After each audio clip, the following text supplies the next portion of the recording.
Today, the Secret Service is on high alert as President Trump is set to deliver remarks at the rescheduled White House Correspondents Association dinner. This comes months after the original event was cut short after an assassination attempt. Jacqui Heinrich was there, sitting just feet away from the president. She joins us now from the White House with the details. Good morning, Jacqui.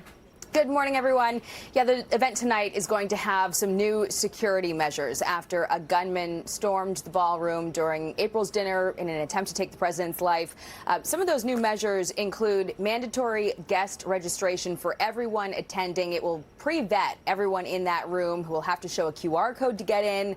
There will also be only one entrance. The director of the Secret Service, Sean Curran, says his agency is going all out to secure this event in coordination with other federal and local authorities. Numbers are numbers at this agency, and certainly I have never seen in my 24-year career. They're off the charts. I think the environment has become very volatile, and that's just across the board.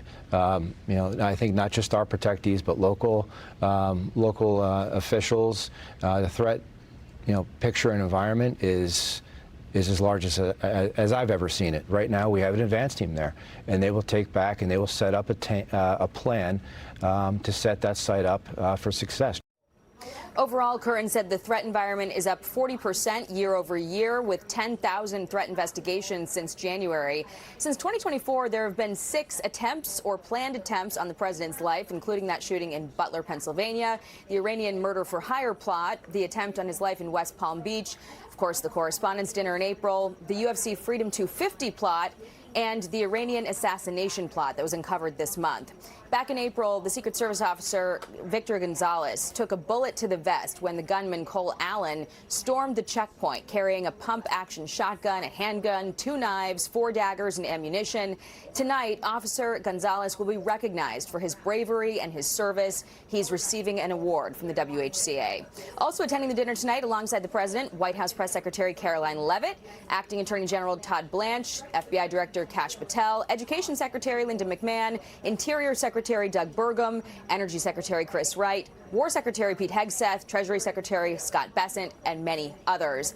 The vice president will not be attending, and neither will the first lady because of a scheduling conflict, guys. It's probably a good idea not to have both of them together again. Right. Yeah. Well, Jacqui, and you'll be planning it next year, right? Yeah, for April. So that'll get underway pretty soon here. Do you know the dessert? I don't even know what we're eating for dinner. What would you suggest? If you want Brian Kilmeade to come, we need to have a good dessert. What I'm thinking key lime pie. Is that all right? Key lime pie sounds great. It's actually one of my favorites. But I do know that the dinners that were not served in April, they were all preserved, actually, and given to local shelters. It was steak and lobster, 2,600 meals that didn't go out that night. So we're also recognizing the staff of the Hilton for their efforts. They kept working during that chaos, and we will be enjoying different steak and lobster tonight. When you said preserved, I was worried you were going to say that they were just reserve it all. They're in the freezer. Yeah. Leftovers. Yep. Big microwave. Yes. Thanks so much, Jacqui. Thanks, Jacqui. Thank you. Be sure to like and subscribe for all the Fox News latest on YouTube and catch full shows streaming now on Fox One.